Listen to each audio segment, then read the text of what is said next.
South Africa instead of India. So tomorrow I'll talk through some of the stuff in my career, especially captaincy stuff. I started captaining South Africa at 22 years old. So I had to do a lot of growing up. Captain South Africa for 12 years. So I'll talk through some of that stuff tomorrow.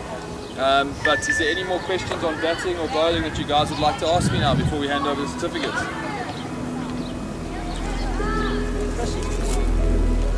No question.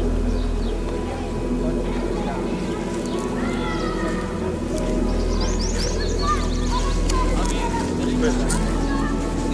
You know, I think about, especially being a batter, you know, the best batsman in the world score runs 1 in every 3 or 4 innings. That means throughout your career you're probably going to fail more than you're going to succeed. So you need to learn to deal with failure if you're going to be successful. Even Sachin, what? They scored runs 1 every 3rd or 4th time he batted. So you need to learn about that. The hard part is when your confidence is low, you don't feel good about yourself, you forget the basics. When you're playing well, you watch the ball, you've got a nice clear head, you don't overthink too much. But when you're struggling, you think too much, you don't watch the ball, you lose focus on what's important. So that's my advice is when you're struggling for form or confidence, come back down, think about the basics of the game, think about what you did when you were playing well, start to think about all the good things, because it's easy to always focus on all the bad things. Nice positive thoughts. Visualize yourself. You know, you get that picture in your head. I used to often see a picture in my head of myself playing, especially when I did well. You know, whether it was lying in bed at night, I used to think about those things. So my body started to always hopefully feel good and confident about the things that I needed to do. Yes. Yeah, I mean, at 22 I was a little bit stressed because I was young, but certainly from the age of 26 to when I retired at 33, you know, I felt very confident as a leader. You know, I think I'm very lucky that I have good skills with men and people and getting the best out of them. And I was also very lucky that, you know, we built a really good team. You know, from when I was 26, the likes of Hashim Amla, Amy de Villiers, Dale Steyn, Mornay Morkel, all the guys you see today, they started under my captaincy. So to see them grow and to have played a role in their development is, for me, really, really exciting. Hello. Okay, awesome. Any more questions? Oh, okay. What does it take to be a good captain? I think you need to be able to handle pressure. Because you know you're the face of your team. You're always going to the press conferences. Everyone's always watching you. So you need to be able to handle pressure and perform under pressure. Those are the keys, because you're always asking a lot of your teammates and their performance. So you always need to perform. And I think it's about understanding people, getting the best out of people. Because you know, you're only a good captain if you can get your team to win. It doesn't matter if you have all these skills, but you don't know how to get your team to win every game. So that's ultimately what you need to get the best out of them, so that they perform well and then the team wins. Press. I didn't have a bad relationship. I think as a player, you're always nervous of the press. You never know when they're going to write a bad story about you, or tell a lie, or talk rubbish.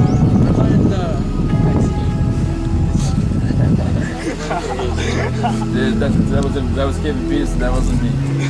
Yeah, that was quite stressful. I remember that press conference, there was 30, 40 TV stations at the press conference, there was 50 journalists, so then you know, okay, I've got to be careful what I say here today.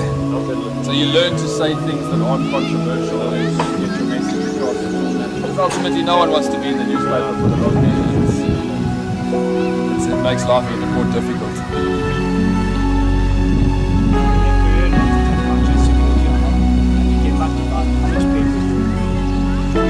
Yeah, well, I broke right through my hand, yeah. I'll tell that story tomorrow. I've got a video clip and I'll tell some of that stuff tomorrow. Okay.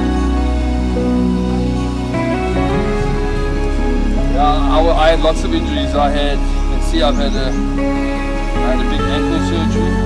I had pins put in my ankle. I had a stress fracture.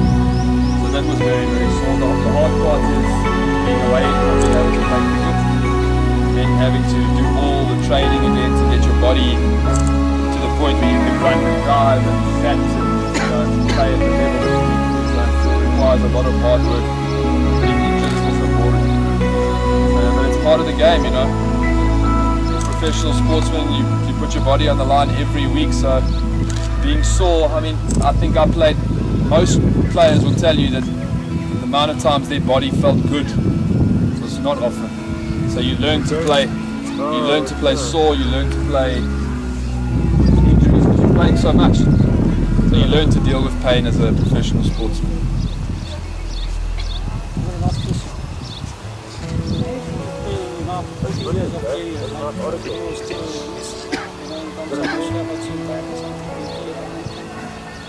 No, I mean, Happy with the award? Nearly 10,000 runs actually. 9,600. Anything you still feel that I should have done that? well, I don't know, maybe. I was quite happy with my career. I mean, I scored over 17,000 runs for South Africa in the 3 formats. I captained South Africa over 100 test matches.